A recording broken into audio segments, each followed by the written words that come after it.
Ibrahim Ndoye a donné assez de détails concernant les dossiers qui sont en cours. Donc, beaucoup de révélations ont été faites, des statistiques ont été données. Je pense qu'au sortir de cette rencontre, l'opinion sera plus édifiée. Donc, monsieur le procureur financier, monsieur El Hadj Abdoulaye Aliou Sylla, vous avez la parole. Voilà, je vous remercie, madame la conseillère en communication. Je voudrais remercier monsieur le procureur général qui nous accompagne dans cet exercice. Remercier également l'ensemble des acteurs de la presse qui ont répondu à cette invitation. Mon intervention va être axée sur l'installation de la poule, l'installation du pôle judiciaire financier, mais également les différentes activités qu'il a menées donc, depuis son installation. Face aux exigences démocratiques et au respect de ses engagements internationaux, l'État du Sénégal a décidé de mettre en œuvre une institution judiciaire efficace, capable de renforcer l'état de droit, d'assurer la protection des ressources publiques et d'offrir aux citoyens devenus de plus en plus exigeants une justice beaucoup plus performante. C'est ainsi que la loi numéro 11/2003 du 2 août 2023, instituant le pôle judiciaire financier, doté d'organes de poursuite, d'instruction et de jugement, donc, a été votée.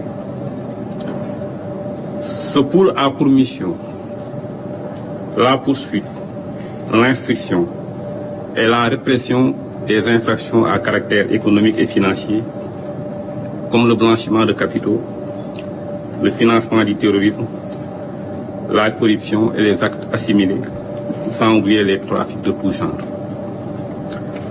Il est animé par des magistrats qui disposent d'une compétence sur toute l'étendue du territoire national. Le pôle judiciaire financier a, au sens de l'article 773.93 du moins du Code de procédure pénale, une compétence concurrente à celle de juridiction de droit commun.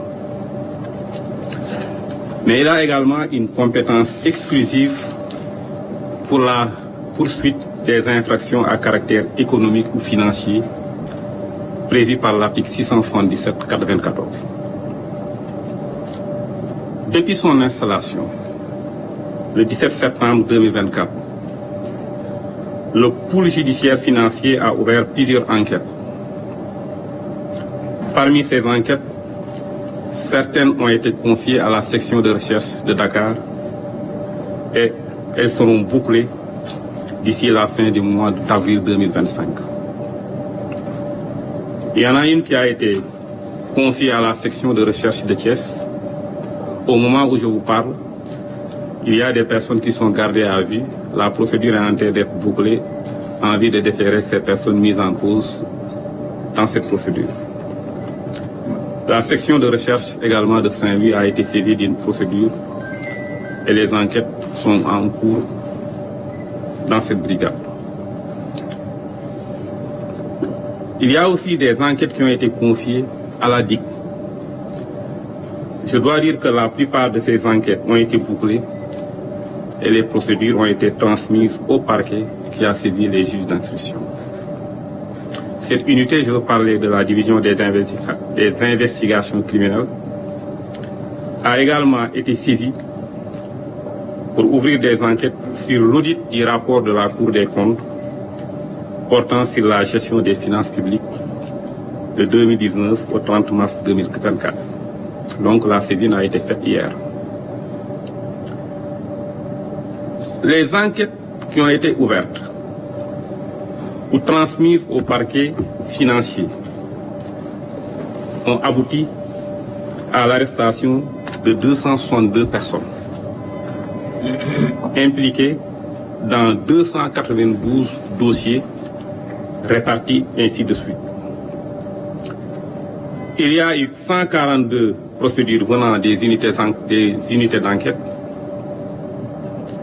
122 dossiers dont les juges d'instruction du tribunal de grande instance de Dakar se sont dessaisis pour incompétence, 20 rapports de la CENTIF et 8 rapports de l'OFNAC. Le travail effectué sur ces différents dossiers a donné les résultats suivants. Le total des biens saisis depuis le 17 septembre 2024. Il y a 92 véhicules de marques diverses qui ont été saisis et qui sont confiés actuellement à l'ONDRAC. Il y a 11 titres fonciers saisis à Rufisque, Thiès et à Mbour. 2 titres fonciers également sont provisoirement inscrits au nom de l'État du Sénégal. Il y a également plusieurs pirogues et des moteurs qui ont été saisis. Ça, c'est au titre des biens qui ont été saisis. Il y a également des sommes qui ont été saisies et cautionnées. Je dois préciser qu'il y a 2 ou 3 mois, le total des sommes qui avaient été saisies ou cautionnées était évalué à 2,5 milliards. Donc il y a 2 ou 3 mois, lors de mon dernier point de presse. Aujourd'hui, nous en sommes à 15 milliards en termes de montant de sommes qui ont été saisies ou cautionnées. Et 135 ouguias. Ce travail a été effectué en 7 mois d'activité du pôle judiciaire financier. Je voudrais terminer en soulignant que la lutte contre la délinquance économique et financière demande du temps, de la détermination, car elle implique souvent plusieurs acteurs, localisés dans des aires géographiques différentes et qui ont souvent recours à des personnes expertes dans l'art de dissimuler les avoirs criminels.